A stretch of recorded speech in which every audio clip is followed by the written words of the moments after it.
Standards must be met.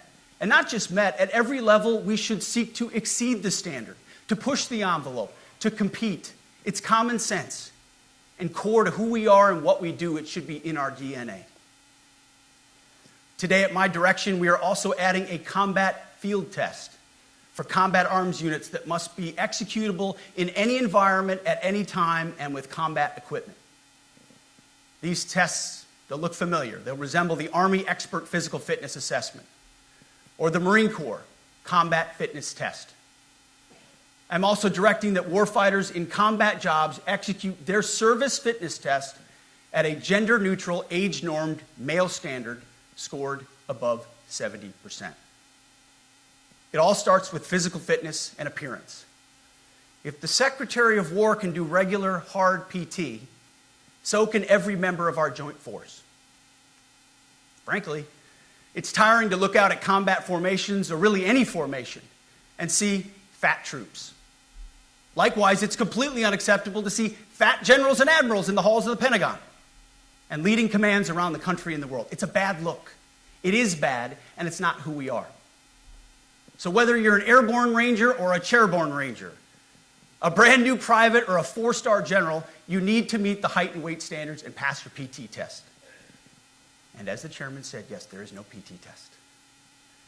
But today, at my direction, every member of the joint force at every rank is required to take a PT test twice a year, as well as meet height and weight requirements twice a year, every year of service. Also today, at my direction, every warrior across our joint force is required to do PT every duty day. It should be common sense. I mean, most units do that already, but we're codifying it. And we're not talking like hot yoga and stretching. Real hard PT, either as a unit or as an individual. At every level, from the Joint Chiefs to everyone in this room to the youngest private, leaders set the standard. And so many of you do this already. Active, Guard, and Reserve. This also means grooming standards. No more beards, long hair, superficial individual expression. We're going to cut our hair, shave our beards, and adhere to standards. Because it's like the broken windows theory of policing. It's like when you let the small stuff go, the big stuff eventually goes. So you have to address the small stuff. This is on duty, in the field, and in the rear. If you want a beard, you can join Special Forces. If not, then shave. We don't have a military full of Nordic pagans. But unfortunately, we have had leaders who either refuse to call BS and enforce standards, or leaders who felt like they were not allowed to enforce standards. Both are unacceptable. And that's why today at my direction, the era of unprofessional appearance is over. No more beardos. The era of rampant and ridiculous shaving profiles is done. Simply put, if you do not meet the male-level physical standards for combat positions, cannot pass a PT test, or don't want to shave and look professional, it's time for a new position or a new profession. I sincerely appreciate the proactive efforts the secretaries have already taken in some of those areas, service secretaries. And these directives are intended to simply accelerate those efforts. On the topic of standards, allow me a few words to talk about toxic leaders. Upholding and demanding high standards is not toxic. Enforcing high standards, not toxic leadership. Leading warfighters toward the goals of high, gender-neutral, and uncompromising standards in order to forge a cohesive, formidable, and lethal Department of War is not toxic. It is our duty, consistent with our constitutional oath. Real toxic leadership is endangering subordinates with low standards. Real toxic leadership is promoting people based on immutable characteristics or quotas instead of based on merit.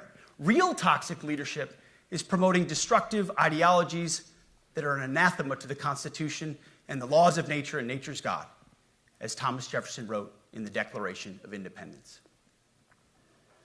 The definition of toxic has been turned upside down, and we're correcting that. That's why today, at my direction, we're undertaking a full review of the department's definitions of so-called toxic leadership, bullying, and hazing, to empower leaders to enforce standards without fear of retribution or second guessing. Of course, you can't do like nasty bullying and hazing. We're talking about words like bullying and hazing and toxic. They've been weaponized and bastardized inside our formations, undercutting commanders and NCOs. No more. Setting, achieving, and maintaining high standards is what you all do. And if that makes me toxic, then so be it. Second, today at our direction, we're ensuring that every service, every unit, every schoolhouse, and every form of professional military education conduct an immediate review of their standards. Now, we've done this in many places already, but today it goes across the entire Department of War. Any place where tried and true physical standards were altered, especially since 2015 when combat arms standards were changed to ensure females could qualify, must be returned to their original standard. Other standards have been manipulated to hit racial quotas as well, which is just as unacceptable. This too must end. Merit only. The president talks about it all the time, merit-based. Here are two basic frameworks I urge you to pursue in this process. Standards I call, my staff's heard all about them, the 1990 test and the E6 test. The 1990s test is simple. What were the military standards in 1990? And if they have changed, tell me why. Was it a necessary change based on the evolving landscape of combat? Or was the change due to a softening, weakening, or gender-based pursuit of other priorities? 1990s seems to be as good a place to start as any. And the E6 test. Ask yourself, does what you're doing make the leadership, accountability, and lethality efforts of an E6, or frankly an O3, does it make it easier or more complicated? Does the change empower staff sergeants, petty officers, and tech sergeants to get back to basics? The answer should be a resounding yes. The E6 test, or O3 test, clarifies a lot, and it clarifies quickly. Because war does not care if you're a man or a woman. Neither does the enemy. Nor does the weight of your rucksack, the size of an artillery round, or the body weight of a casualty on the battlefield who must be carried. This, and I want to be very clear about this, this is not about preventing women from serving.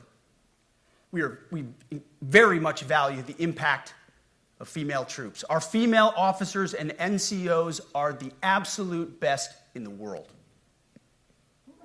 But when it comes to any job that requires physical power to perform in combat, those physical standards must be high and gender neutral. If women can make it, excellent. If not, it is what it is. If that means no women qualify for some combat jobs, so be it.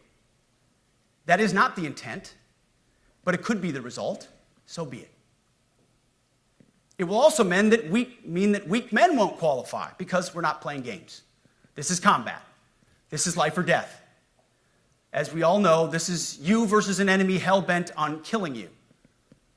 To be an effective, lethal fighting force, you must trust that the warrior alongside you in battle is capable, truly physically capable of doing what is necessary under fire. You know this is the only standard you would want for your kids and for your grandkids. Apply the War Department Golden Rule, the 1990 test, and the E6 test, and it's really hard to go wrong. Third, we are attacking and ending the walking on eggshells and zero-defect command culture.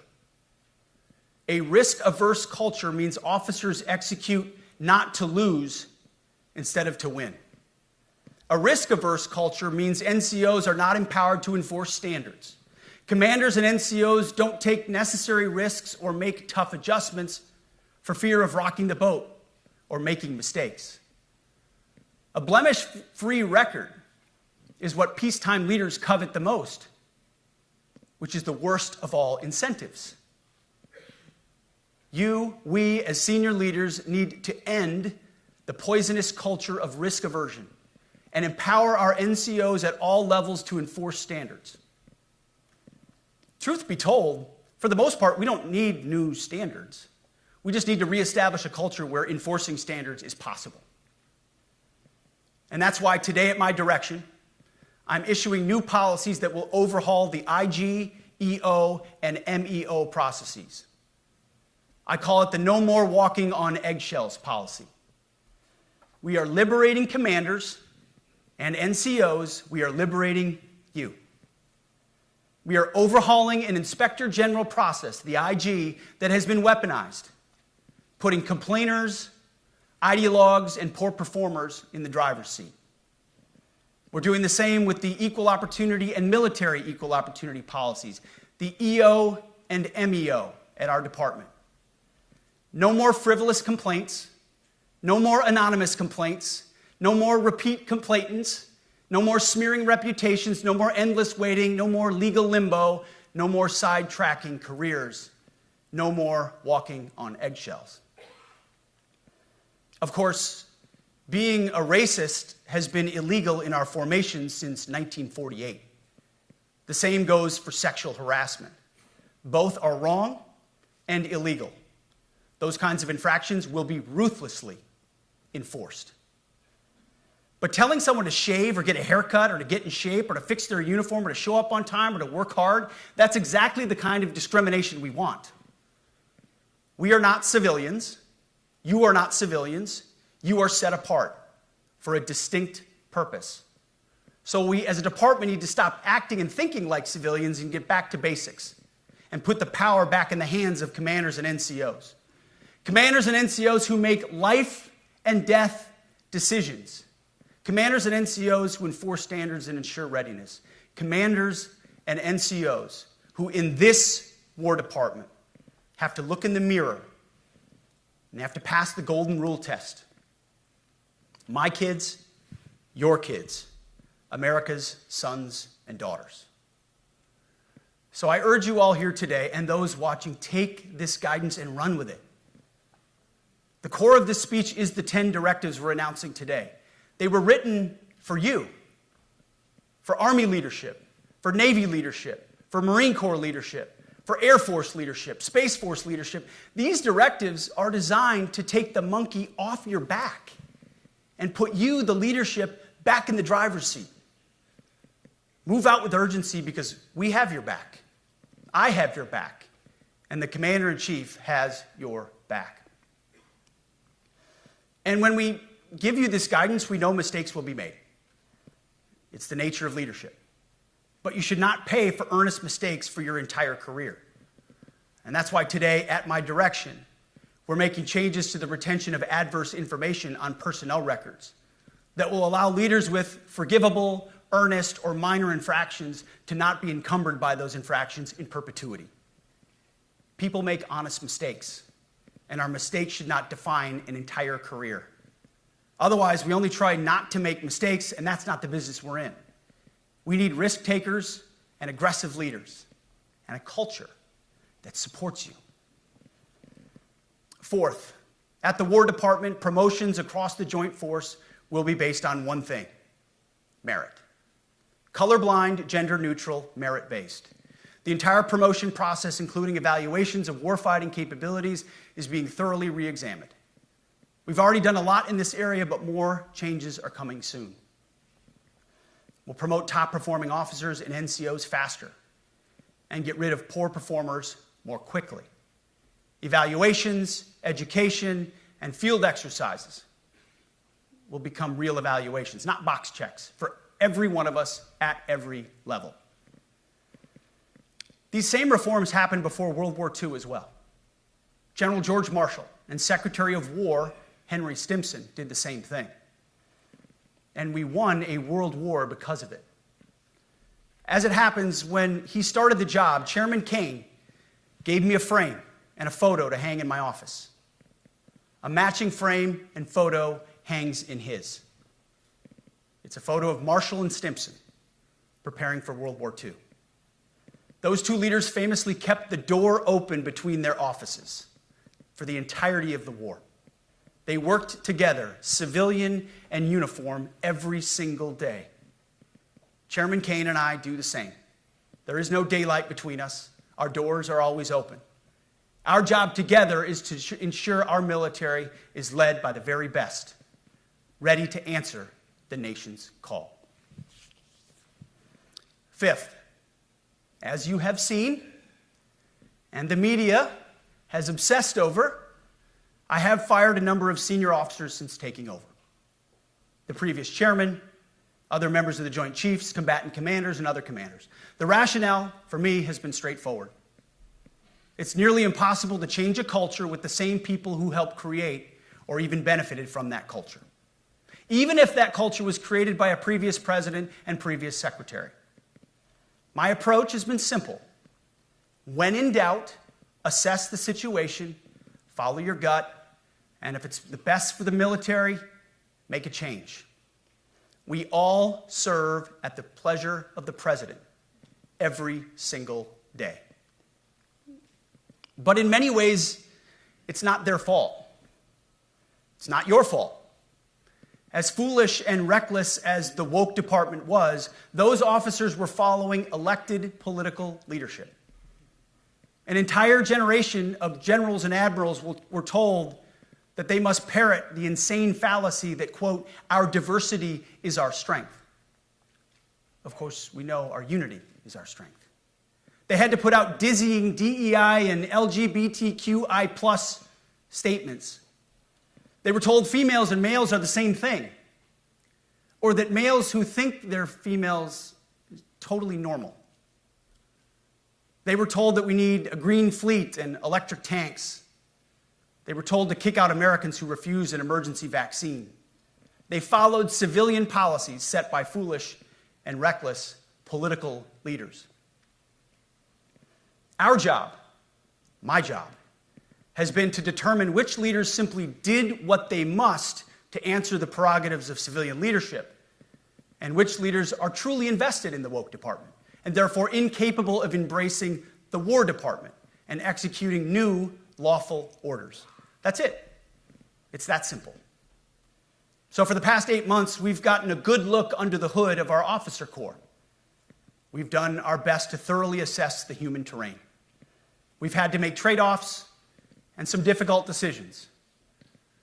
It's more of an art than a science. We have been and will continue to be judicious, but also expeditious. The new compass heading is clear. Out with the Shirellis, the Mackenzies, and the Millies, and in with the Stockdales, the Schwarzkopfs, and the Pattons. More leadership changes will be made, of that I'm certain. Not because we want to, but because we must. Once again, this is life and death. The sooner we have the right people, the sooner we can advance the right policies. Personnel is policy. But I look out at this group, and I see great Americans. Leaders who have given decades to our great republic, at great sacrifice to yourselves and to your families. But if the words I'm speaking today are making your heart sink, then you should do the honorable thing and resign. We would thank you for your service. But I suspect, I know, the overwhelming majority of you feel the opposite. These words make your hearts full. You love the War Department because you love what you do, the profession of arms. You are hereby liberated to be an apolitical, hard-charging, no-nonsense, constitutional leader that you joined the military to be. We need you locked in on the M, not the D, the E, or the I, not the DEI or the DIE of dime. By that I mean the M, military, of the instruments of national power. We have entire departments across the government dedicated to diplomatic, informational, and economic lines of effort. We do the M. Nobody else does. And our GOFOs need to master it in every domain and every scenario. No more distractions, no more political ideologies, no more debris. Now, of course, we're going to disagree at times. We would not be Americans if we didn't. Being a leader in a large organization like ours means having frank conversations and differences of opinion. You will win some arguments, and you will lose some arguments. But when civilian leaders issue lawful orders, we execute. We are professionals in the profession of arms. Our entire constitutional system is predicated upon this understanding. Now, it seems like a small thing, but it's not. This includes as well the behavior of our troops online. To that end, I want to thank and recognize the services for their new proactive social media policies. Use them. Anonymous, online, or keyboard complaining is not worthy of a warrior. It's cowardice masquerading as conscience. Anonymous, unit-level social media pages that trash commanders, demoralize troops, and undermine unit cohesion must not be tolerated. Again, O3s, E6s. Sixth, we must train and we must maintain. Any moment that we are not training on our mission or maintaining our equipment is a moment we are less prepared for preventing or winning the next war. That is why today, at my direction, we are drastically reducing the ridiculous amount of mandatory training that individuals and units must execute. We've already ended the most egregious. Now we're giving you back real time. Less PowerPoint briefings and fewer online courses, more time in the motor pool, and more time on the range. Our job is to make sure you have the money, equipment, weapons, and parts to train and maintain, and then you take it from there. You all know this because it's common sense. The tougher and the higher the standards in our units, the higher the retention rates in those units. Warriors want to be challenged. Troops want to be tested. When you don't train and you don't maintain, you demoralize. And that's when our best people decide to take their talents to the civilian world. The leaders who created the woke department have already driven out too many hard chargers. We reverse that trend right now. There is no world in which high-intensity war exists without pain, agony, and human tragedy. We are in a dangerous line of work. You are in a dangerous line of work. We may lose good people.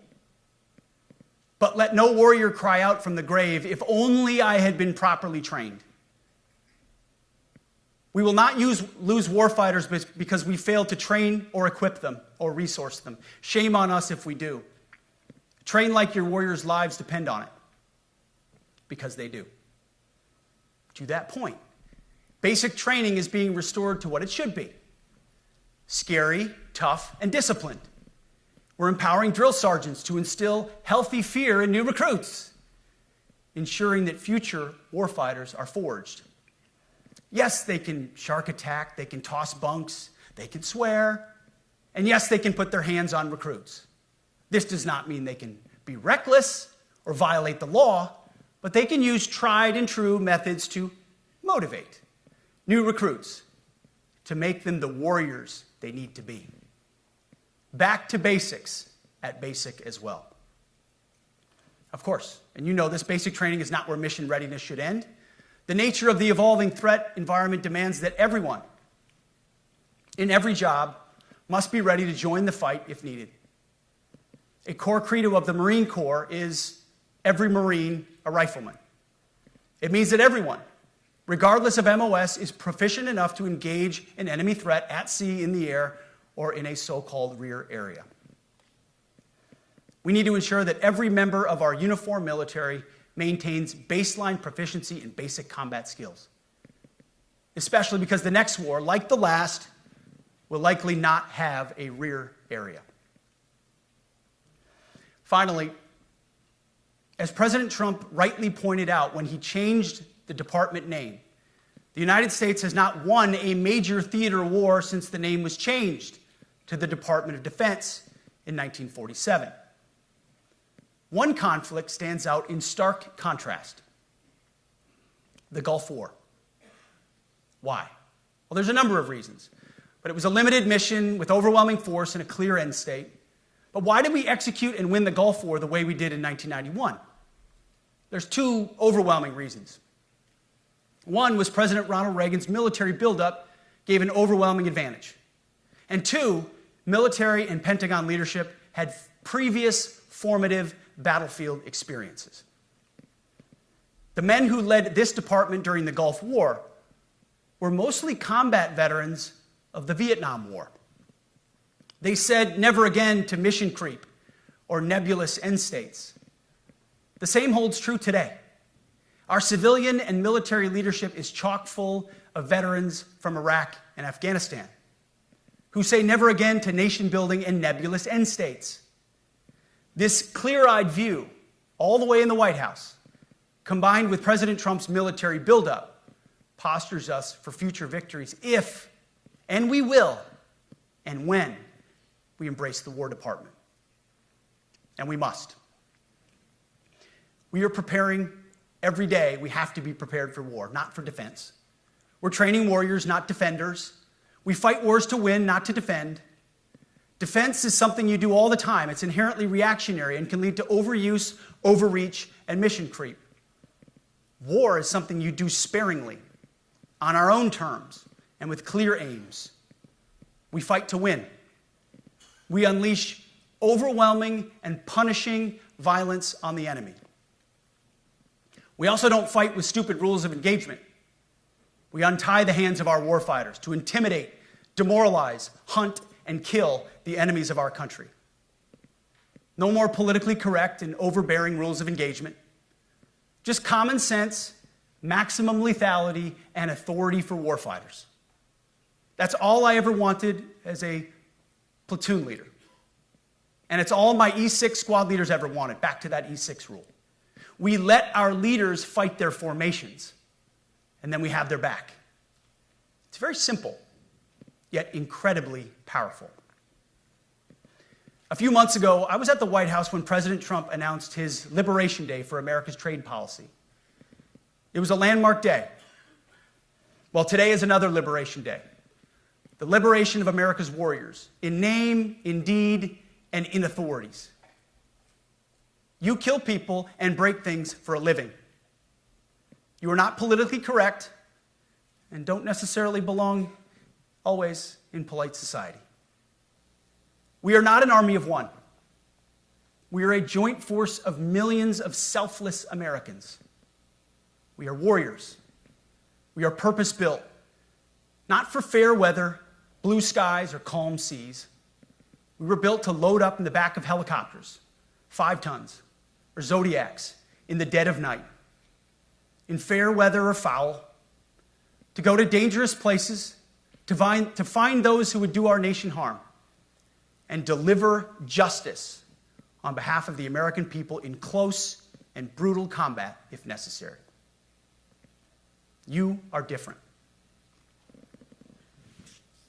We fight not because we hate what's in front of us. We fight because we love what's behind us. You see, the Ivy League faculty lounges will never understand us, and that's okay, because they could never do what you do.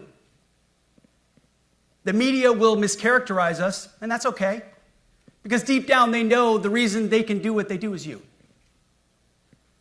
In this profession, you feel comfortable inside the violence so that our citizens can live peacefully. Lethality is our calling card, and victory our only acceptable end state.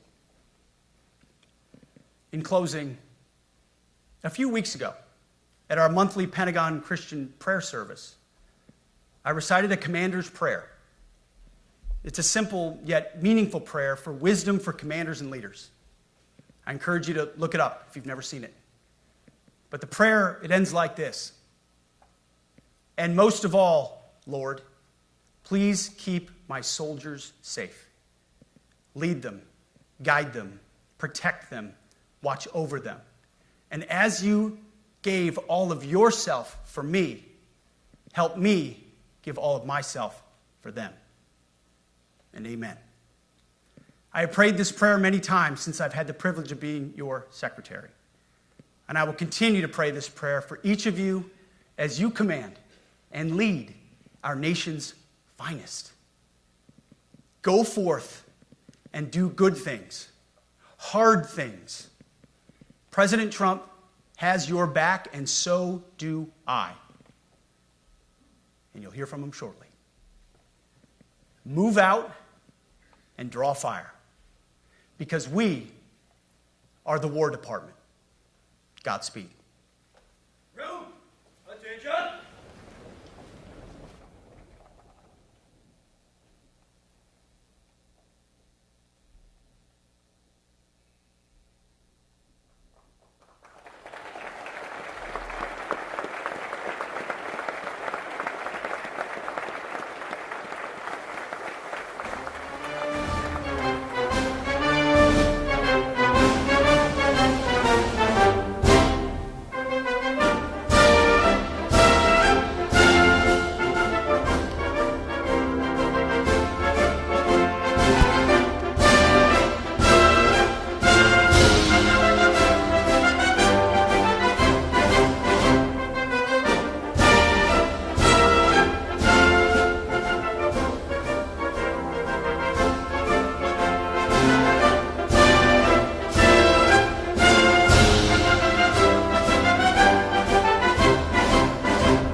Ladies and gentlemen, the Secretary of War.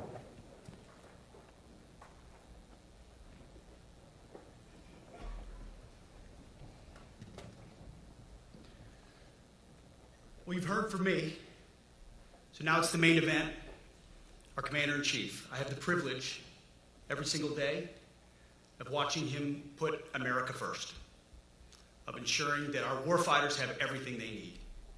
His compass is clear.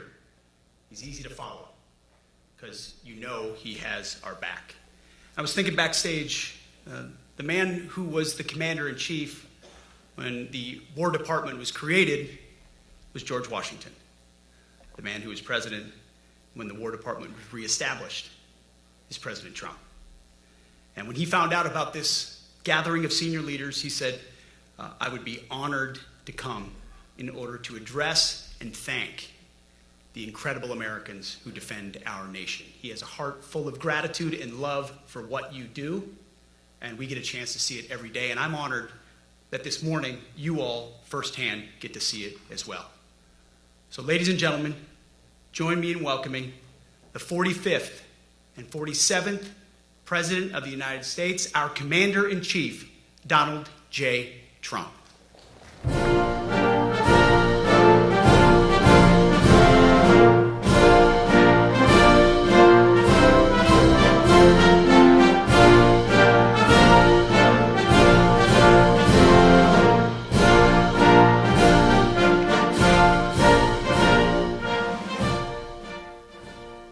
Thank you very much, Pete.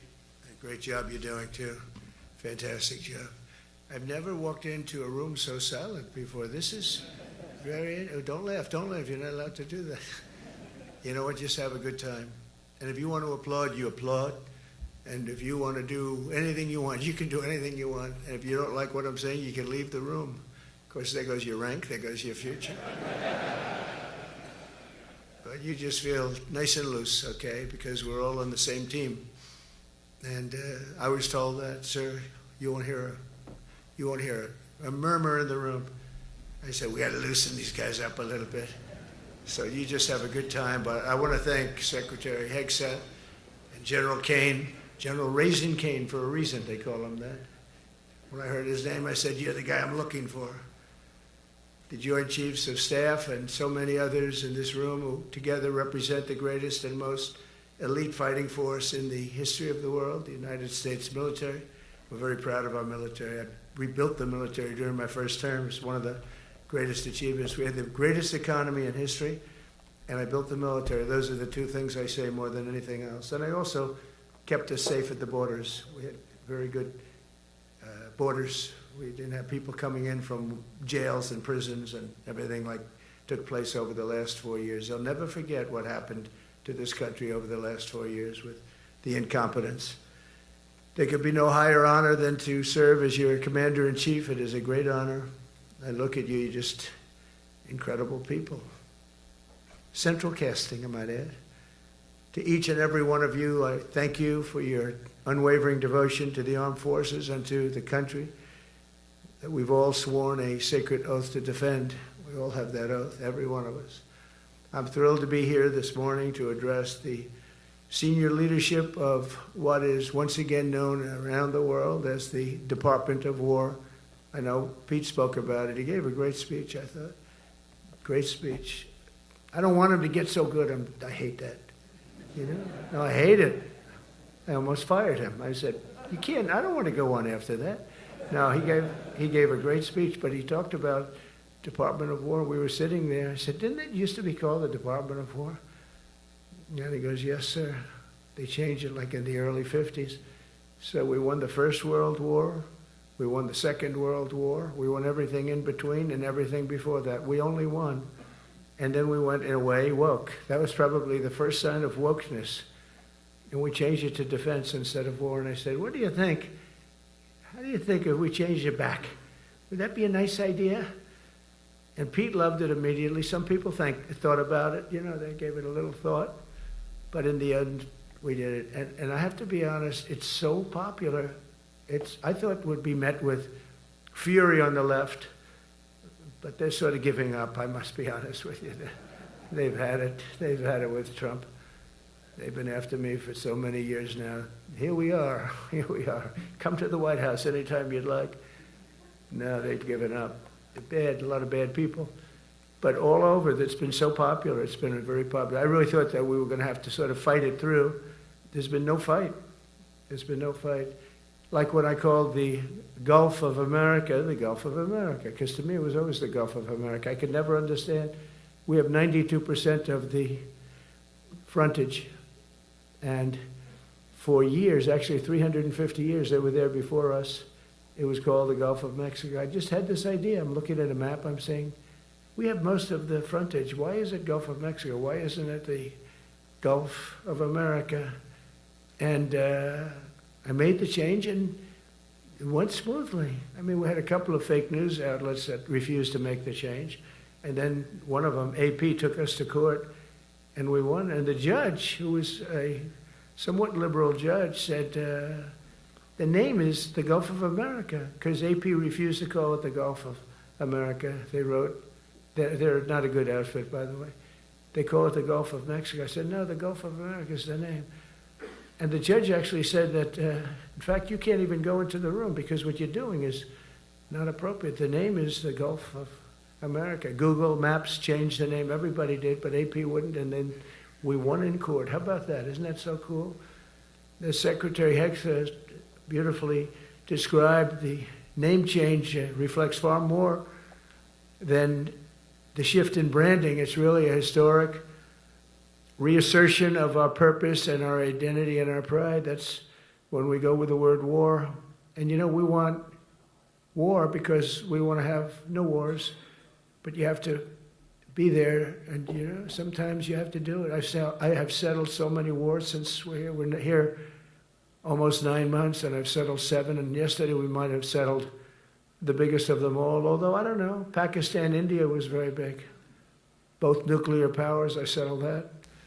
But yesterday could be the settlement in the Middle East. That hasn't happened for 3,000 years. I said, how long have you been fighting? 3,000 years, sir. That's a long time. But we got it, I think, settled. We'll see. Hamas has to agree. And if they don't, it's going to be very tough on them, but it is what it is. But all of the Arab nations, Muslim nations have agreed. Israel has agreed. It's an amazing thing. It just came together. War is very strange, you know. You never know what's going to happen with war. The easiest one of them all is Putin. I said, number one, it's a war that would have never happened if I were president, if the election weren't rigged. If I were president, that war would have never happened. Not even a little chance. And it didn't happen for 4 years. But I knew Putin very well, and I thought that would be easy because I know him so well. Well, that one turned out to be the hardest of them all. We had some that were not settlable, and they all got settled. So if this works out, that we did yesterday with the Middle East, then that's more than a war. That's lots of wars. That's all combined. That's a lot of wars. Many of you were over there in many different capacities in many different countries. That's a big part of the earth. But if that works out, it would be 8+. I could give myself 2 or 3 for that one. And then we just have the one to settle, and we have to settle it up with President Putin. And Zelensky, got to get them together and get it done. But the only way we can do that is through strength. I mean, if we were weak, they wouldn't even take my phone call. But we have extreme strength. We had the horror show in Afghanistan, which is really the reason I think that Putin went in. He saw that horror show by Biden and his team of incompetent people. And that showed, I think it gave him a path in. I wasn't there any longer. I watched that, and it was so horrible. I think it was the most embarrassing day in the history of our country. And now we're back. And that's it.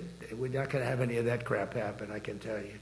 That was terrible, so terrible. Together we're reawakening the warrior spirit, and this is a spirit that won and built this nation, and from the cavalry that tamed the Great Plains to the ferocious, unyielding power of Patton, Bradley, and the great General Douglas MacArthur. These are all great men. In this effort, we're a team, and so my message to you is very simple. I am with you, I support you, and as president, I have your backs 100%. You'll never see me even waver a little bit. It's the way it is. And that includes our great police officers and firemen and all of these people that are doing so well. Together over the next few years, we're going to make our military stronger, tougher, faster, fiercer, and more powerful than it has ever been before. I rebuilt our nuclear, as you probably know, but we'll upgrade that also and just hope we never have to use it. We have to hope we never have to use it, because the power of that is so incredible. I see things, I don't think they'd show it to you. I really wouldn't want them to show it to you. But when you see the result of what's left, you never want to use that. Never, never, ever.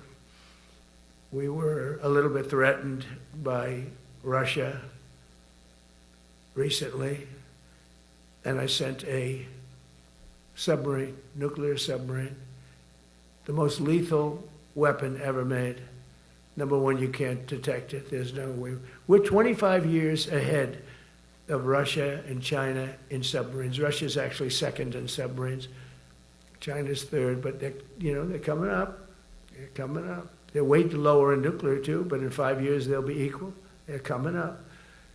And you don't have to be that good with nuclear. You could have 1/20th what you have now and still do the damage that would be, that'd be so horrendous. But I announced that, based on his mention of nuclear, and it was really a stupid person that works for him mentioned the word nuclear, I moved a submarine or two, I won't say about the two, over to the coast of Russia, just to be careful, because we can't let people throw around that word. I call it the N-word. There are two N-words, and you can't use either of them. You can't use either of them. And frankly, if it does get to use, we have more than anybody else. We have better, we have newer, but it's something we don't ever want to even have to think about. But when somebody mentions it, that submarine started immediately thereafter. And it's just lurking, but I'm sure we're not going to have to use it. But it's an amazing, it's undetectable, totally. Ours is, theirs isn't. Theirs are totally detectable. We can detect them easily. We go right to the spot. But we have genius apparatus that doesn't allow detection. It doesn't allow detection at all by anybody, above water or below water. It's incredible. We're way ahead of everybody in that, and other things. As a result of the exciting renewal of the spirit of our armed forces, and that's what it is. It's really reaching that spirit, unprecedented heights. Over the past 8 months, new enlistments, I'm so proud of this, have surged to record highs, the highest we've ever had. And we used to have recruiting shortages. If you remember, about a year and a half ago, I was at the beginning stage of a campaign, and things came out that you couldn't get people to join the armed forces. And by the way, the police also. Fire department. I always put the fire department in because they're great. They're great. And I got 95% of their vote, too. That helps. When you get 95% of their vote, you always have to mention them. But they're great. And they're brave in our inner cities, which we're going to be talking about, because it's a big part of war now. It's a big part of war. But the firemen go up in ladders, and you have people shooting at them while they're up in ladders. I don't even know if anybody heard that. And I said, don't talk about it much, but I think you have to. Our firemen are incredible. They're up in one of these ladders that goes way up to the sky, rescuing people, and you have animals shooting at them, shooting bullets at firemen that are way up in death territory. You fall off that ladder, it's over. It's over. They don't even have to inspect you when you hit the ground. And you have people shooting bullets at them in some of these inner cities. We're not going to let that happen. So I always mention the firemen because that's actually a big problem we have. They are unbelievable. Like you, they're unbelievable people. For the first time on record in 2025, the Navy, Air Force, and Space Force all met or surpassed their recruiting goals 3 months early. That never happened before. And the Army did even better. Congratulations, Army. They met everything. And these were the highest standards because we're making it larger. So these were much higher standards than you had 4 years ago, 3 years ago, during the Sleepy Joe Biden era. And the Army did it 4 months early. And you remember, a year and a half ago, they said the big story is that we're way behind with the Army, Air Force, the Navy, the Marines. We're way behind, Coast Guard. And even Space Force. I love Space Force because that was my creation. You know, when you create something, I love it. And the people we put in there were good. I got that right. We put in great people initially, and we've really dominated. We really dominate in that sphere now. We're way behind China and Russia, and now we dominate. Space Force turned out to be a very important thing. I said from the beginning, you know, when Biden came into office, he wanted to terminate it. He said, and this thing called Space Force, so we could get rid of that. And he got hammered by the people in this room for even suggesting it, because it's very important, one of the most important. And as time goes by, it'll get more and more important. But we're now at 106% of our recruiting targets for the year, and that's the best in far more than a generation. And for the Marines, morale is so strong that the Marine Corps will meet its 2026 retention targets before the end of October, which never happens. And that's the earliest it's ever happened in the history of our country. And it makes you feel good, you know. I felt guilty. I'd go make a speech in front of never people like you. You are the leaders. But people, soldiers. And I felt embarrassed because there'd be stories about, you know, we couldn't fill up our Army, Navy, Air Force. We couldn't fill them up. And it was headlines. It was during Biden's 4 years. The auto pen, I call him the auto pen. It's, how would you like to have your thing signed by an auto pen? You know, when I have a general and I have to sign for a general because we have beautiful paper, the gorgeous paper, I said throw a little more gold on it. They deserve it. I want the A paper, not the D paper. We used to sign a piece of garbage. I said, this man's going to be a general, right? Yeah. I don't want to use this. I want to use the big, beautiful, firm paper. I want to use the real gold writing when you talk about the position, and they're beautiful. And but how would you like to have that where some kid sitting in the back office is having it signed with an auto pen? I thought about it, and I thought about you people first, admirals, generals. I said, somebody works his whole life. He gets into maybe the academies or wherever, but however you got there, and you go through years of work, and now you become an admiral or a general or whatever. And when you do, the President of the United States signs your commission, as you know, and that commission is beautifully displayed. And I sign it. Actually, I love my signature. I really do. Everyone loves my signature. But I signed it very proudly, and I always think to myself, how can you have an auto pen sign this? It's just so disrespectful. To me, it's just totally disrespectful. And it turned out that almost everything he did was signed by auto pen, except for when he gave his son, Hunter, pardon. He signed that one. And that's actually the worst signature I've ever seen. That was the bad. The auto pen looks much better.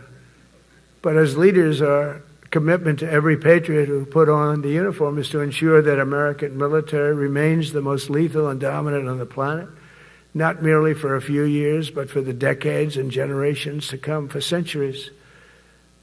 We must be so strong that no nation will dare challenge us, so powerful that no enemy will dare threaten us, and so capable that no adversary can even think about beating us. And we've had it recently. I had India and Pakistan were going at it, and I called them both. And in this case, I used trade. I'm not going to trade with you. Used to two nuclear nations, big nuclear. And no, you cannot do that. I said, yes, I can. You go into this freaking war that I'm hearing about. You know, actually, they just shot down 7 planes. 7 planes. It was starting. There was a lot of bad blood. And I said, you do this, there's not going to be any trade. And I stopped the war. It was raging for 4 days, but that was just the beginning. And we stopped it. It was a great thing. And the Prime Minister of Pakistan was here, along with the Field Marshal, who's a very important guy in Pakistan, and he was here 3 days ago. And I didn't even realize it as beautifully as he said it, but he said that to a group of people that were with us, 2 generals, but a group, he said, this man saved millions of lives because he saved the war from going on, and that war was going to get very bad, very, very bad. President Trump saved millions and millions of lives. That was a bad war. And I was very honored. I loved the way he said it. Susie Wiles was there. She said that was the most beautiful thing. But we saved a lot of them. Saved a lot of them. Even in Africa, we saved the Congo with Rwanda. They've been fighting for 31 years, 10 million people dead. I got that one done. And very proud of it. So if this works out, we'll have 8. 8 in 8 months. That's pretty good. Nobody's ever done that. Will you get the Nobel Prize? Absolutely not. They'll give it to some guy that didn't do a damn thing. They'll give it to a guy that wrote a book about the mind of Donald Trump and what it took to solve the wars. And he'll get the Nobel Prize will go to a writer. No, but well, let's see what happens. But it's be a big insult to our country. I will tell you that. I don't want it. I want the country to get it. It should get it because there's never been anything like it. Think of it. So if this happens, I think it will. I don't say that lightly because I know more about deals than anybody. This is what my whole life was based on. And they can change, and this can certainly change. But we have just about everybody. We have one signature that we need, and that signature will pay in hell if they don't sign. I hope they sign for their own good and we create something really great. But to have done 8 of them is just like such an honor. And then we have Putin and Zelensky. The easiest one of them all. I said, that one I'll get done. I thought that was going to be first. The others were much harder, some of them. Azerbaijan this was going on for 36 years. They said, it's not solvable, sir. Don't do it. I said, I will do it. I will do it. And I got on the phone with the 2 countries. They were great. They were great. I knew immediately. I knew as soon as I started talking to them, we're going to solve that war. We did. Now they're so happy. Now they're friends. One said he's been president for 32 years, 22 years. He said, for 22 years I did nothing but kill his people. They were in the room together at the Oval Office. And they started off spread like this. They have the beautiful Resolute desk. And one was here, and one was here.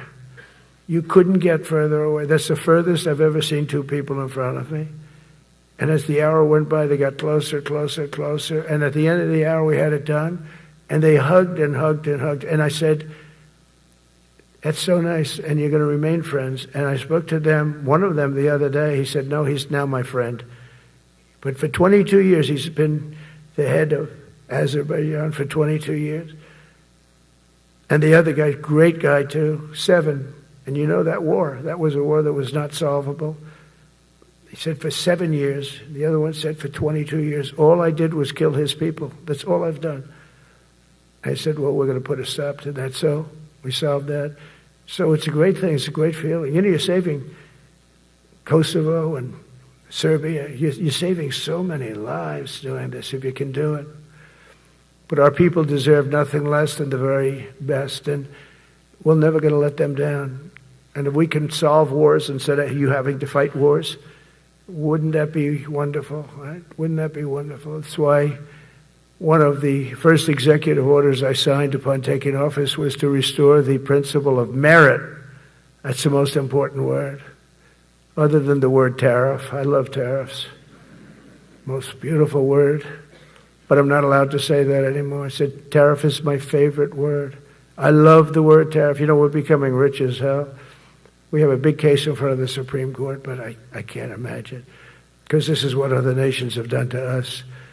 And we have, great legal grounds and all, but you still have a case. It would be very bad if something happened. But I said, my favorite word in the English dictionary is the word tariff. And people thought that was strange. And the fake news came over and they really hit me hard on it. They said, what about love? What about religion? What about God? What about wife, family? I got killed when I said tariff is my favorite word. So I changed it. It's now my 5th favorite word. And I'm okay with that. I'm okay with that. But they hit me hard. But it is. I mean, when you look at, we've taken in trillions of dollars.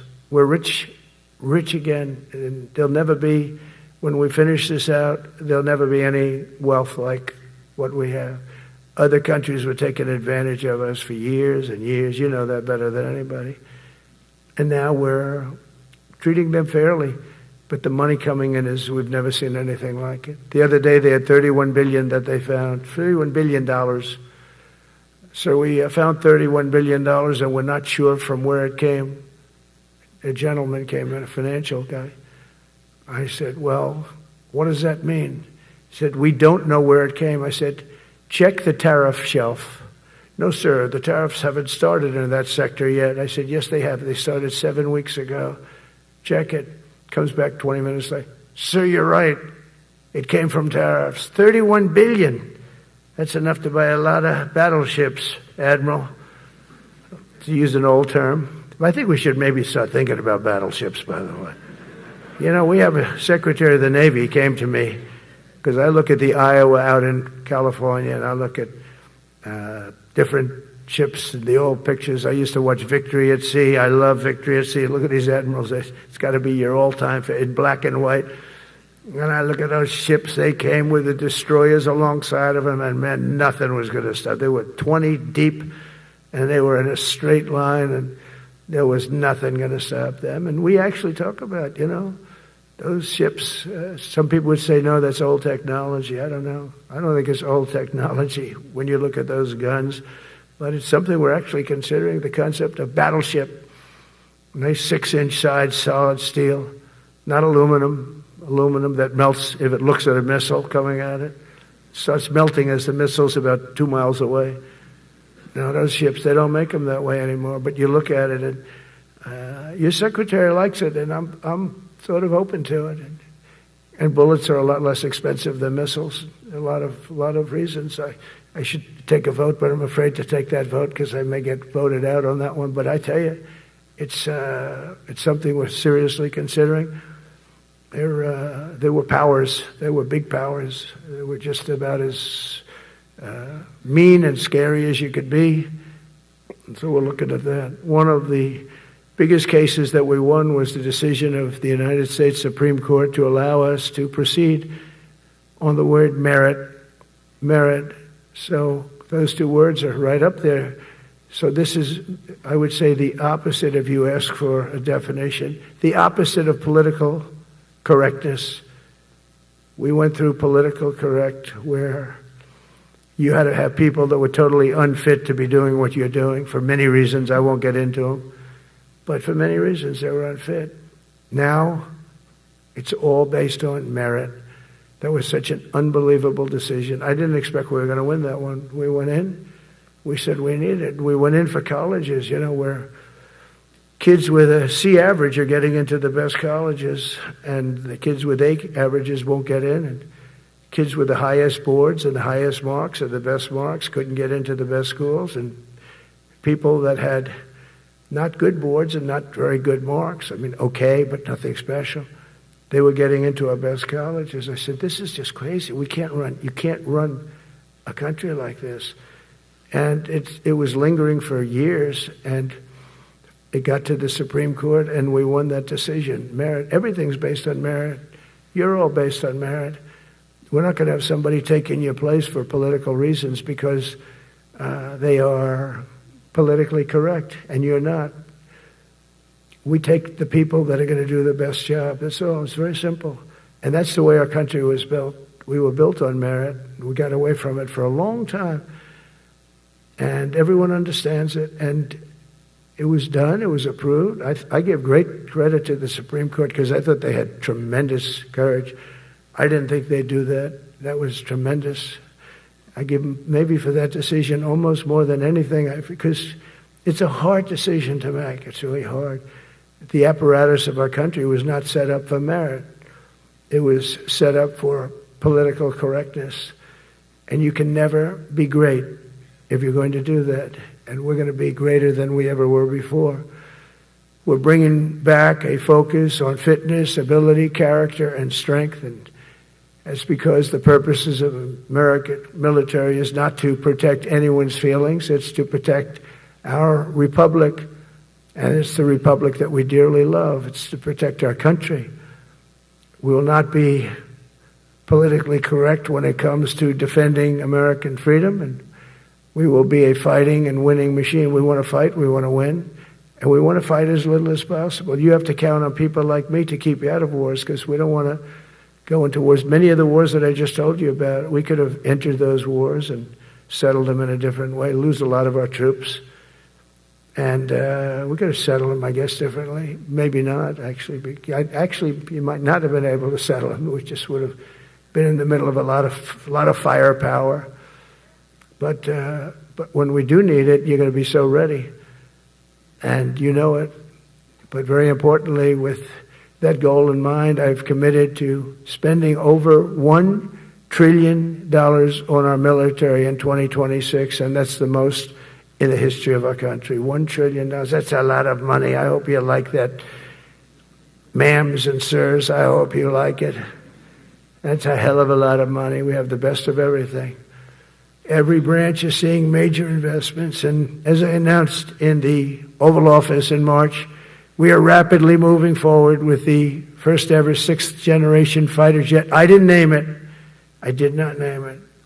Boeing came in and they said, "Sir, this is our submittal.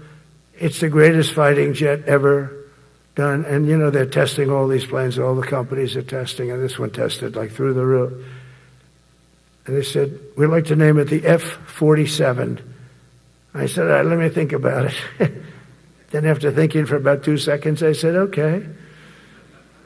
You know what that means, 47. I'm 47. So I'm 45, 46, and 47, you know, if you think about it. I just don't want the credit for 46. I don't want to have their open borders and people coming in from all over the world, including jails and mental institutes. I don't want that on my record, but I like having it. We're investing tens of billions of dollars in modernizing our nuclear deterrence capabilities like never before. And we've begun construction on what we call the Golden Dome missile defense shield. It'll be the most sophisticated in the world. You watched it do well until they had some problems at the end with a little bit of a lack of ammunition, defensive ammunition, but they've got that taken care of. But I tell you, it's what we're doing is so good, and we deserve it. You know, we help other countries with it. We don't have it ourselves. And Canada called me a couple of weeks ago. They want to be part of it. To which I said, "Well, why don't you just join our country? You become 51, become the 51st state, and you get it for free." So I don't know if that made a big impact, but it does make a lot of sense. It actually makes, because they're having a hard time up there in Canada now, because as you know, with tariffs, everyone's coming into our country. We have more investment than we've ever had before, $17 trillion coming in. As an example, in 4 years, Biden didn't have $1 trillion. We have $17 trillion more than that in 8 months coming in. And they're coming in from Canada, Mexico, from Europe, from all over. AI, auto plants. Everybody's coming back to the United States. Under my budget, we will be expanding the U.S. Navy by at least 19 ships next year, including submarines, destroyers, assault ships, and more. And it's going to be much more than that as we go along, because we basically don't build ships anymore. We do build submarines, but we don't build ships. Do you know in the Second World War, they were freighters and different types, but we were doing a ship a day, and now we don't do ships. And I'm not a fan of some of the ships you do. I'm a very aesthetic person, and I don't like some of the ships you're doing aesthetically. They say, "Oh, it's stealth." I say, "That's not stealth." An ugly ship is not necessary in order to say you're stealth.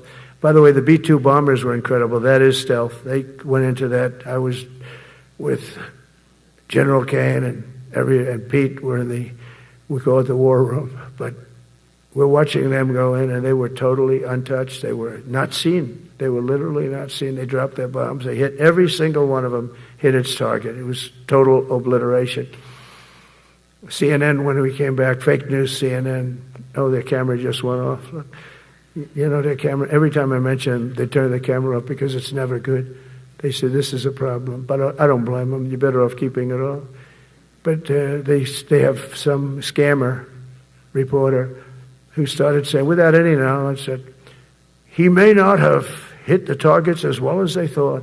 It may not have been obliteration. He did hit the targets, and they got to give us a little credit, right? It was obliteration, it turned out. The Atomic Energy Commission said it was obliteration. Not only did they hit the target, they had these chutes. And think of this here. Way up in the sky, there was no moon. It was dead dark. You couldn't see a thing. You couldn't see them. But they had, I guess, a beam going right into these chutes. Every single one of those bombs went right down those chutes into a granite mountain. I think it's the last time they're going to build air chutes. They had these air chutes that were nice, beautiful. They were meant for us. But it was total obliteration. And now they give us credit for that. But these people were phenomenal. I tell you, for the Air Force people here, you can be very proud. That B-2, we just ordered a lot of new ones and updated ones, but I'd take the other ones. Let me tell you, they couldn't have worked any better. So they flew for 37 hours total, back and forth, no stops, no nothing. We had 52 tankers loading them up. And that's a job I wouldn't necessarily want too much, flying a tanker, loaded up with hundreds of thousands of gallons of fuel. I don't know if I'd do that job. I asked the question, what happens if it gets hit? Sir, you don't want to know about that, right? I don't want to know about that. But those guys, they just hear us. They're incredible. I had them all to the Oval Office. We had the B-2 pilots and a lot of the people, even the people that took care of them, the maintenance people, just as important. We had them all to the White House, gave them a big party on the lawn, brought some of them into the Oval Office. But on top of all this, we'll deliver a hard-earned pay raise of 3.8% to every soldier, sailor, airman, Coast Guardsman, Space Guardman, and Marine, something you weren't getting from the past administration. They did not treat you with respect. They're Democrats. They never do. Not only are we rebuilding our great strength, but for the first time in years, my administration is actually using that strength to defend the core and vital interests of America. And very simply, we are putting America first. And I have since I've been elected. I've always put America first. It's sort of simple, you know, when you think. My campaign was run on common sense, and we did great. We got the highest numbers ever received in terms of districts. You know, they have it broken up, 2,500 versus 525. We won every swing state. We won the popular vote. We won everything. We won everything. You have to take a look at the map. It's almost entirely red, except there's a little blue line on each coast, and I think that's going to disappear too. We did really great, and part of it is because of our success with the military, the rebuilding of the military, the vote that I got from the military, and they're vicious people, you know, that we have to fight, just like you have to fight vicious people. Mine are a different kind of vicious, but they spread all these horrible, you know, they made up statements and said what I said about everything, but even about the military. But fortunately, the military didn't believe it. It's hard. You know, they make up a statement and they said, you say it. We had 25 people that said he never said that. 25. We had 25 affidavits. And they said, well, we're going with it anyway. You know, these sleazebags. And that's why the press is really losing all power, because people aren't believing it. We need an honest press. We need borders. We need borders. We need an honest press. We need fair elections. I mean, those three things. And we don't have an honest press. We have a really corrupt press. But we fight through the corrupt press. And the people understand you have to do this stuff a lot. You have to go on television a lot, because you can't get a fair shake if you're going to rely on somebody else.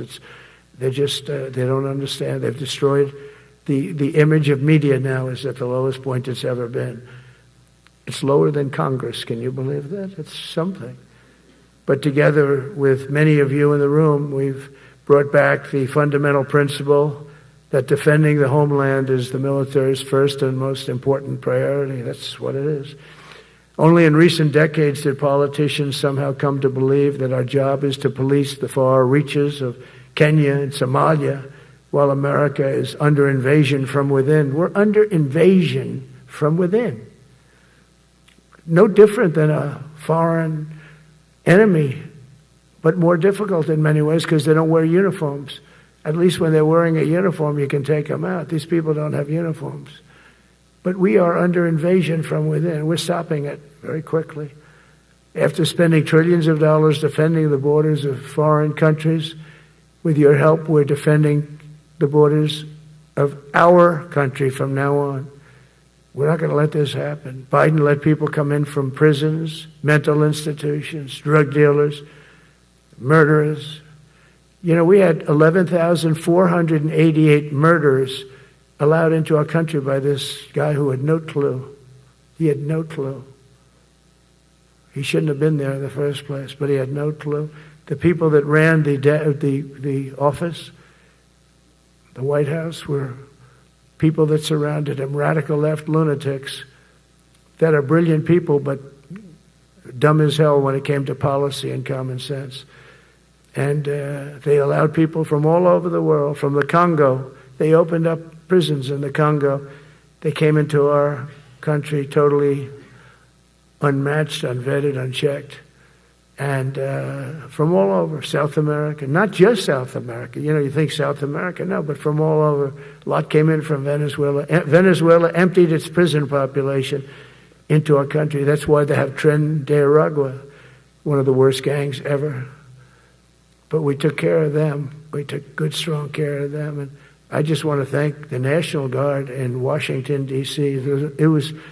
It's embarrassing to say this. Now I can say it because we solved it. But Washington, D.C. was the most unsafe, most dangerous city in the United States of America. And to a large extent, beyond. And beyond that. You go to Afghanistan, they didn't have anything like that. You go to countries that you would think there's problems, they didn't have that. And now Washington, D.C., after 12 days of serious, serious intensity, we took out 1,700 career criminals. If you have 5 career criminals, they can make your numbers look very bad because they'll commit many crimes a day. But we took out 1,700, and they took them out. There was no doubt who the boss was. They did an unbelievable job. Then they started even cleaning. I said, I don't want them doing that, sir. They were cleaning it up. I drove through it 2 days ago. It was beautiful. People are walking down the street holding hands, man and wife, coming from Iowa. They're not worried about being shot.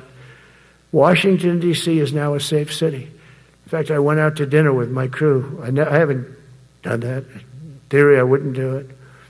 And I felt totally safe.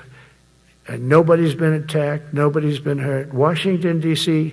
went from our most unsafe city to just about our safest city in a period of a month.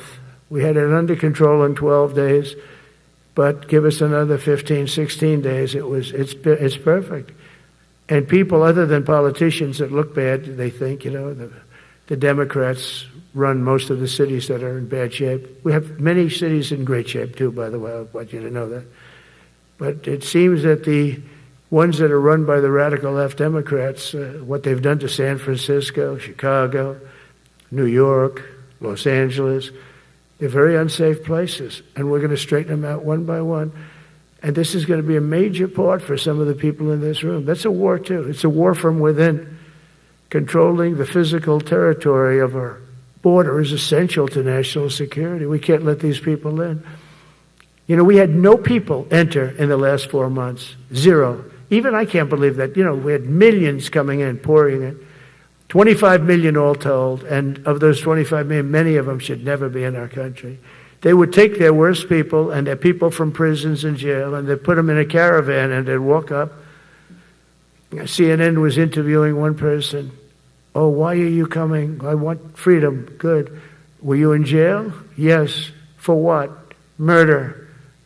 He said, you had to see this anchor, a young woman. She's like, I couldn't believe. She'll probably lose her job.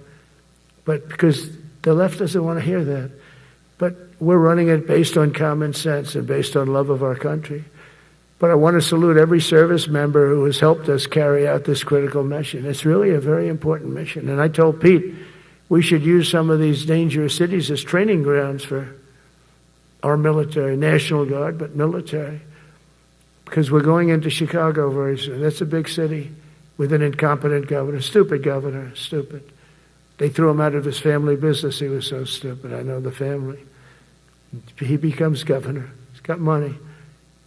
Not money that he made, but he ran for governor, he won, and now he criticizes us all the time. And last week they had 11 people murdered, 44 people shot.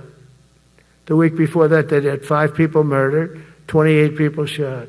Every weekend they lose 5, 6. If they lose 5, they're considering it a great week. They shouldn't lose any. You shouldn't lose any. This is civilization. And he's always up there saying, we're in very good shape. We don't need the military. No, they need the military desperately. How about Portland? Portland, Oregon, where it looks like a war zone. And I get a call from the liberal governor. Sir, please don't come in. We don't need you. I said, well, unless they're playing false tapes, this looked like World War II. Your place is burning down. I mean, you must be kidding. Sir, we have it under control. I said, you don't have it under control, Governor, but I'll check it, and I'll call you back. I called her back. I said, this place is a nightmare. Probably, it's certainly not the biggest, but it's one of the worst. It's brutal. They go after our ICE people, who are great patriots and tough job too, but they love it. They love it because they're cleaning up our country. And so you look at some of the things where they took over parts of Seattle. They actually took over a big percentage of Seattle. Think of that. You remember that. That was a while ago.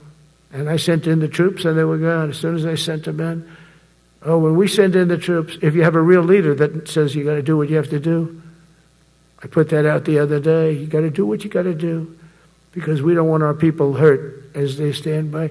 I was watching during Biden, there were troops standing up like this, brave, standing up at attention, the way I should stand all the time. And I'm like this, and people are standing, and their mouth is this far away from their mouth, and they're spitting at them, and they're screaming at them. And that soldier standing there, he wants to knock the hell out of the person, but he's not allowed to do anything. So they just stand there and they get abused. And a woman was this far away from his face, and she starts spitting in his face, and he's not allowed to do anything.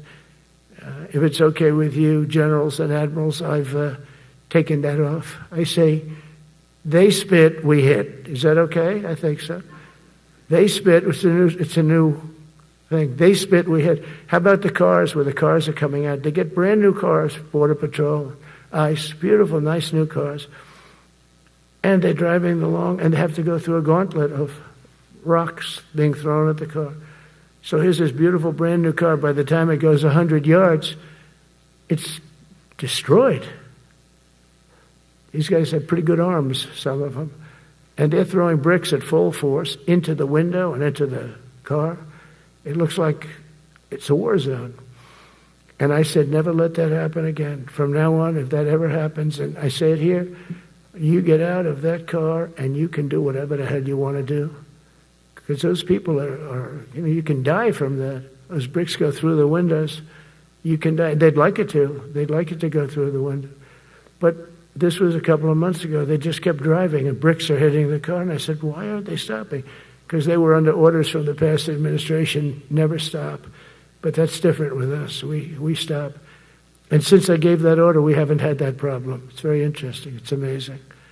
It's just like in Venezuela. You've seen the boats going. We can't find any more boats. They're carrying drugs, massive. Every boat kills about 25,000 people. That's what they have. They had fentanyl mostly and a lot of other drugs. And we take them out, and we've taken out 4. And it's on air. Everybody gets to see it. Not that we like to do that, but every boat kills 25,000 on average.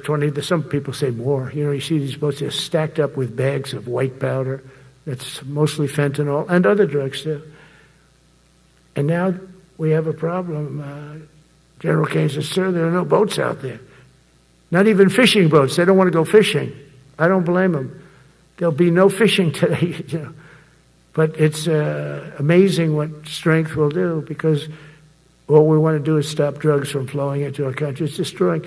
We lost 300,000 people died last year. Everybody knows, friends, many friends probably, that you lost a child or adults too, but you lost a son or daughter because of what's coming into our border, and we're making it very hard. Oh, and we haven't even started yet. Last month I signed an executive order to provide training for quick reaction force that can help quell civil disturbances. And this is going to be a big thing for the people in this room because it's the enemy from within, and we have to handle it before it gets out of control. It won't get out of control.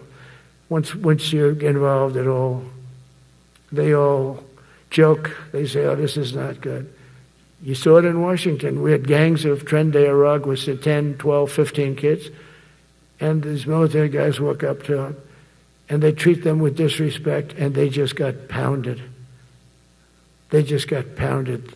The gang just pounded. Then thrown into paddy wagons and taken back to their country. Some are so dangerous we don't want to even do that because we don't want to, some of stone cold murderers, we don't have the confidence. Even though they're not coming back very easily, we don't have the confidence. We put them in jails. But these service members are following in a great and storied military tradition, from protecting frontier communities to chasing outlaws and bandits in the Wild West. And our history is filled with military heroes who took on all enemies, foreign and domestic. You know that phrase very well. That's what the oath says, foreign and domestic. Well, we also have domestic.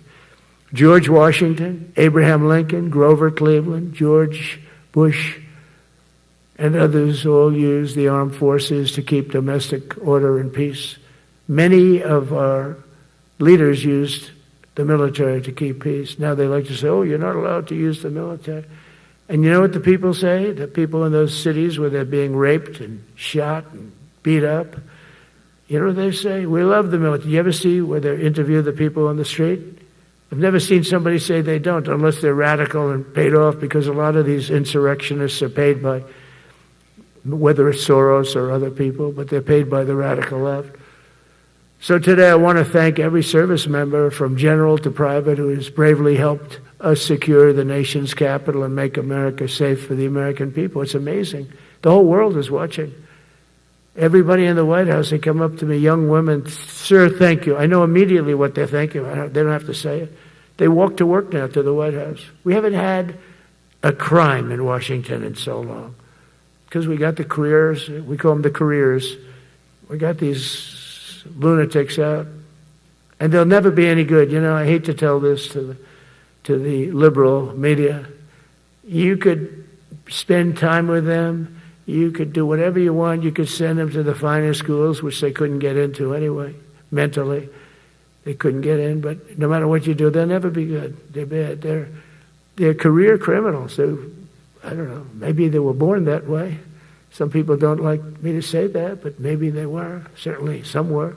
Together with the leaders here today, we're also restoring a needed focus on defeating threats in the Western Hemisphere. Throughout this region, cartel terrorists have been allowed to wage a relentless campaign of death and destruction on our country, all because we had weak leadership on top. And we did a great job with it first term, but this is something else what we're doing now. We're taking it to the next level, probably next level times 3. But we had COVID come up, and we had to take care of that. We did a great job with COVID. We had the therapeutics. It's just Regeneron. So many things we did for COVID, but we had to focus on that, and every other country in the world was being decimated by COVID. So we had to change gear a little bit to take care of that. But under our leadership, the military is now the knife's edge in combating this sinister enemy. We have to put the traffickers and cartels on notice, and we've done that. And we put them, a lot of them, we've called them a terrorist organization, which is actually a big thing to do. Nobody's done it, but I've done it with a lot of them. It gives you a tremendous advantage. If you try to poison our people, we will blow you out of existence, because that's the only language they really understand. That's why you don't see any more boats on the ocean. You don't see any boats. Around Venezuela, there's nothing.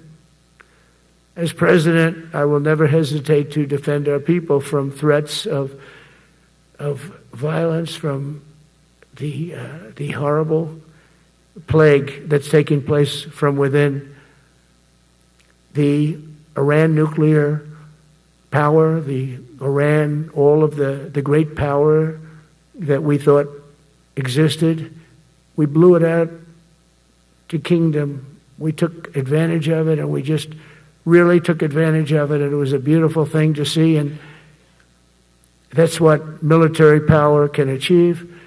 That's why I chose Raising Cane. He's fantastic, by the way. I hope you all agree. If anybody disagrees, could I please have your hand? Who disappears that Raising Cane is no good? Just raise your hand. I don't see any hands raised. All right. That means you're okay. That means that he's okay now, but I saw his results. You know, he took out ISIS. I was told it was going to take 4 years. It took 4 weeks. I went to see him, and he took him out in 4 weeks, knocked him out, knocked him to hell. And I was told by military people it was going to take 4 to 5 years to do it. And I don't even know if we'll have it then, sir. These were the Washington generals. I call them the television generals.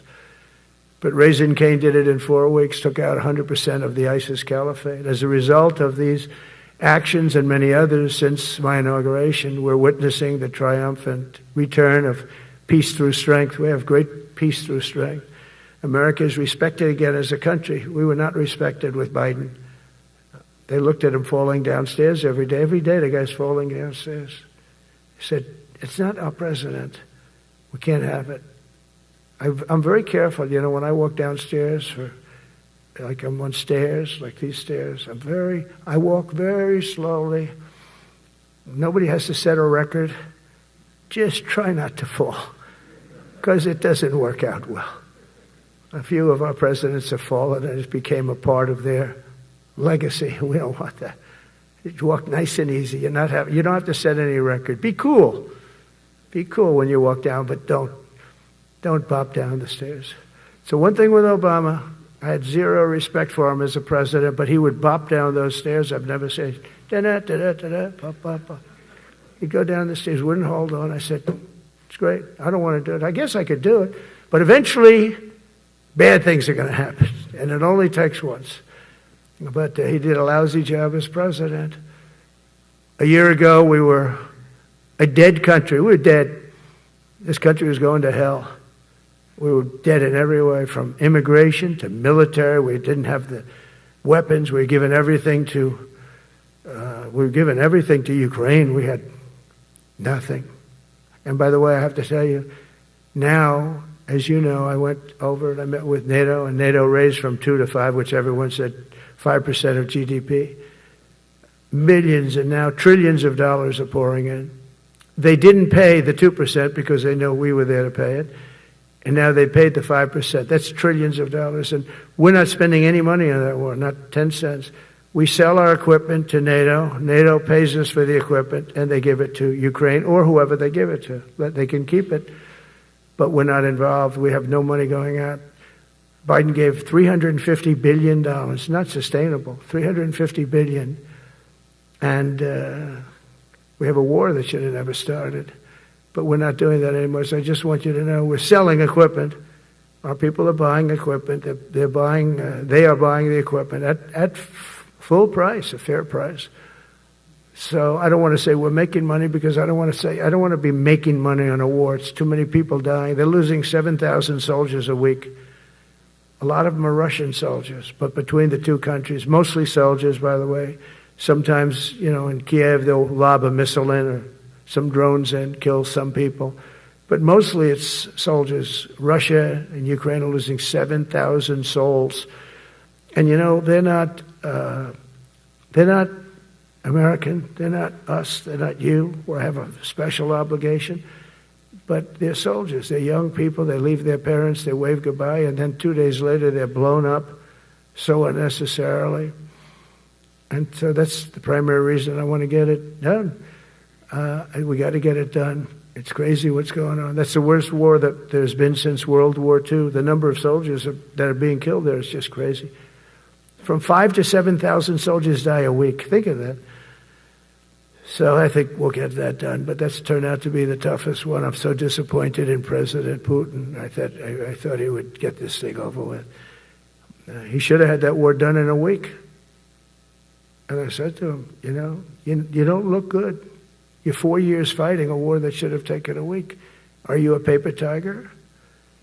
And it's a shame, but I think eventually we'll get that one done, just like in theory, I want to knock on wood, because you never know. It's like we're going to have the Middle East done, which is actually a much harder thing to do. I mean, thousands of years. But we have to get that war done. So now just think of it, we're a dead country. I was with the King of Saudi Arabia, a great guy. I was with the Emir of Qatar. I was with the great leadership of UAE. I was over there. We brought back $2 trillion and more. They ordered 200 planes, Boeings. They ordered so much, and they were great. But they all said essentially the same thing. They said, 1 year ago, you were a dead country, and now you're the hottest country anywhere in the world. We're the hottest country in the world right now. The absolute hottest country in the world. There's nobody even close. Putin said that to me. We met in Alaska, had a good meeting. Then he went back and started sending drones into Kiev. I thought we had a good meeting. But it's one of those things. But we were a dead country a year ago, and now we're the hottest country anywhere in the world. Think of that. You can be proud of that. And you must have felt like hell when you have a wife or a husband at home, and you used to read the numbers that we can't get people to join the Army, Navy, Air Force, Marines, Coast Guard. You must have felt like, I have a job that nobody wants. That doesn't feel good. Well, now you have a job that is brimming over with people wanting it. They want it. And you're able to get a much higher quality because now you have your choice. You want so many. And we're going to have many, many people that aren't going to be able to join because of the fact that we don't need them at this moment. But think of it, what a difference that is from, I could just imagine 2 years ago, you're reading front page articles in the New York Times, of course, and Wall Street Journal. They always give us unfair stories. But they played it so big. They were playing it so big. Nobody wants to join the Army, the Marines, the Air Force. They don't want to join. They don't want to join the Coast Guard at all. Nobody wants to join. Nobody wants to join our police forces. Our police forces also. It's almost went hand in hand. And I used to say, boy, I'm speaking in front of the military today, and it's embarrassing because I'm speaking in front of people who have a job that other people don't want, but now you have a job that everybody wants. So I think that has to make you feel good. It's one of the reasons I love being here today, because I wanted to say that. I have to say that. Everybody wants to be in the Army, the Navy, the Air Force, the Marines. If you think the Coast Guard and Space Force, our beautiful Space Force, it's a whole different world. And now they're signing up, by the way, seriously big numbers for the police. Dangerous job, isn't it? Huh? Fire department. But that's the paving the way for progress once thought almost impossible. I mean, a year ago, you wouldn't have thought that was possible. A year ago, they were talking about making the military smaller because they can't get the people to join. We're thinking about making it larger because we have so many people. And it's nice to be able to cut people because of merit that aren't really qualified for any reason, a physical reason, a mental reason. You don't have to take them anymore because you have the pick of the litter, and they all want to be with you. They all want your job. They want to be with you. They want to work with you. They'll even take your job, Got to be a little bit sharp. You got to watch it.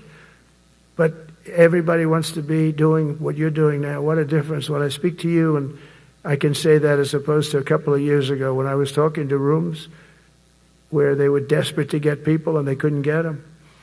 What a difference a presidential election can make. That's all it is. It's just a presidential election. Yesterday at the White House, we put forward a plan for peace in Gaza. We announced it, and we're going to create something that was my idea, but unfortunately I got drafted. It's going to be called the Board of Peace, and it's going to reign over that territory, and we're going to get that done. And they asked if I'd be the chairman of the Board of Peace. I wasn't counting on that. I had the idea for the Board of Peace. But I said yes, and I guess because of that, every leader, everybody wants to be on the board of peace. And we're going to watch over that very volatile part of the world and keep it non-volatile so you don't have to get involved. We want to save you for other things or save you for nothing from that standpoint. We don't want you fighting wars, but if you have to, you're the most lethal fighting force in the world. And I would say that even 2-3 years ago, but now I say it with great enthusiasm. It's so true. And we're striving tirelessly to end the terrible war in Ukraine. And as you know, we're also working hard to get the allies to share more of the burden of our defense. Much of that has really already taken place. But all NATO members have committed to the increase that I talked about. Think of that. That was unthinkable. It used to be 1%, then we got it up to 2% in my last term. And they did not like it. And now I got it to 5%, and I get along great with all of them. In fact, they call me the president of NATO. I said, I don't think so. But they're great. They're great people, and they're spending a lot of money, and a lot of money that they should have been spending in the past. But I think Putin was a wake-up call for them, really. We're now selling large quantities of American-made weapons to NATO, and we're getting really fair pricing. We're making a lot of money. It's my hope that from Europe to Asia to the Middle East, our allies will make similar commitments to increase their military capabilities. And this will greatly strengthen our alliances, and also it will make war far less likely. You know, if you're a strong presence like we are such a strong presence now. And I go around bragging about that. I said, we have the strongest military anywhere in the world. I say it. You never heard Biden say that. You never heard him say anything. But you never heard him say, did you ever hear him say, we have the strongest military? He doesn't say that. I say it. We have the strongest military anywhere in the world. We have great leadership. And I'll tell you, Pete and General Kane, and all of the people that I've met that have been lifted up in rank. And we got many of them out of here, too. I'll be honest with you. Didn't like doing it, but we got many of you out of here because we weren't satisfied. We know everything about everybody. It'll also help the United States rapidly rebuild our defense industrial base. Each of you can play an important part in getting allies to do their part. So to that end, Secretary Hegseth will soon be announcing major reforms to streamline military acquisitions and expedite foreign military sales. We have tremendous numbers of countries that want to buy our equipment, and, you know, in many cases it takes too long. We're backlogged on all the equipment, which is something that's new to us a little bit. And I told those companies, you better get your ass going, because we're selling you a lot of equipment. We're getting countries to buy your equipment. You got to produce the equipment. Some of the countries, I'm not going to mention, but some of the countries are buying a lot. And that's a good thing. They're on our side 95%. I'll never say 100% because they can always turn, right? You know about that. But they're on our side. The problem is we have to get the companies that make this equipment, and we make the best equipment in the world, but they got to make it faster. We have orders for the F-35. We have orders for everything. The new F-47. We have orders for everything. They got to make it faster, a lot faster. Ammunition they have to make faster. In the coming months, we'll be making even more historic announcements to fully embrace the identity of the Department of War. I love the name. I think it's so great. I think it stops wars. The Department of War is going to stop wars. If we are as ruthless and relentless as our enemies, the United States Armed Forces will be totally unmatched in the future. We have a group of enemies that are very ruthless in the world. I watched our anti-missile missiles. I watched our Patriots just knock things out like a needle, hitting another needle on the stage. There's a needle up there, and you send another needle up, and it hits it every time. During the war, we went 14 for 14. We had 14, this is with Iran, we had 14 missiles coming at us. All 14 were knocked out of the sky, every one of them. We make the best equipment. From Sparta to Rome, to the British Empire, to the United States of America, history has shown that military supremacy has never been simply a matter of money or manpower. At the end of the day, it is the culture, spirit of our military that truly sets us apart from any other nation. Our ultimate strength will always come from the fierce people and those brilliant people with such pride and the unbending will and the traditions of excellence that have made us the most unstoppable force ever to walk the face of the earth. And that's what we are. Remember, we never want to use it, but we have the most powerful nuclear capability, and I call it nuclear deterrent of any other country. Nobody close. The men and women in this room inherit the legacy built and won by Washington and Jackson, Grant and Pershing, Eisenhower and Patton, Nimitz and LeMay. We carry forward the majestic military heritage passed down from father to son, soldier to soldier, and one generation of warriors to the next. You are warriors, you know that, right? You're great warriors. Well, you wouldn't be in this room. You're the best of the best. From Concord Bridge to Fort McHenry, from Gettysburg to Manila Bay, from Normandy to Sicily, and from the jungles of Vietnam to the dusty streets of Baghdad, America's military has charged into hellfire, climbed up jagged mountains, crossed roaring oceans, and thundered across open deserts to defend our flag, our freedom, and our homeland. Nobody does it like you. Now we are discovering American muscle, reasserting American might, and beginning the next story chapter in American military legends and lore. That's L-O-R-E. It is lore. When it comes to defending our way of life, nothing will slow us. No enemy will stop us. They cannot stop us. And no adversary will stand in our way. They won't stand in our way. We don't want them to stand in our way. We don't want to even put them in that position, but they're not going to stand in our way ever again. You'll never see 4 years like we had with Biden and that group of incompetent people that ran this country that should have never been there. Because we had the United States military, the best, the boldest, the bravest that the world has ever seen, that the world has ever known. With leaders like we have right here in this beautiful room today, we will vanquish every danger and crush every threat to our freedom in every generation to come, because we will fight, fight, fight, and we will win, win, win. I want to just thank you once again, and God bless the United States military, and God bless America. God bless you all. Thank you very much. Thank you.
Ladies and gentlemen, please allow the combatant commanders and any 4-star with a detail to proceed out first, and we will begin pulling up the buses. Please remain in your seats until all the 4-star with details leave first.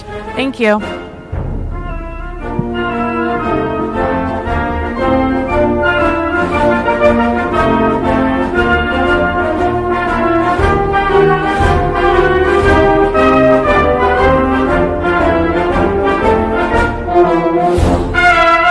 Thank you.